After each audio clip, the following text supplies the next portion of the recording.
It was a huge spectacle here today. Dozens of local police outnumbered by reporters. Local media here too closely following the case. In fact, one local paper, the Bali Tribune, has referred to this as the Corby show. But the judge who originally sentenced Corby has lashed out at her parole, saying if he was given the same case, he'd hand down the same sentence, that of course being 20 years in prison.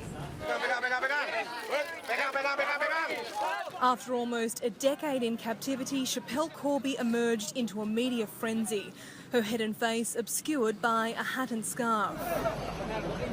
She was escorted into a van by prison guards. Jadi Corby statusnya masih bebas bersyarat. Jadi masih tetap statusnya narapidana, cuman ada di luar. Her first stop, the Bali prosecutor's office, where she was fingerprinted and read her parole conditions. After a lengthy meeting, again, Corby had to run the gauntlet. Pursued by motorbikes and cars to the parole board. Here, her bodyguard had a run-in with a local cameraman. Another lengthy discussion about her parole. The former Gold Coast beauty student will have to live in Bali until 2017 under strict bail conditions. Sometimes we can go there, her house, but every month she must come here to a report or guidance with us. It was obvious that it was all too much. Her brother-in-law, the only family there to comfort her. Her mother, Rosalie Rose, stayed in the family home in Brisbane.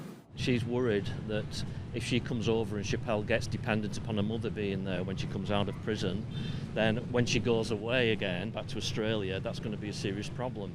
Neighbours say despite being so far away, it's a happy time in the Corby household. I've known them a long time. How is the family now? They're pretty happy? Yeah, pretty happy. Yeah. Eventually, Schapelle Corby was taken to a luxury hotel where she's met with her sister, Mercedes. There's some doubt over whether she'll live with her sister during the 3-year parole period.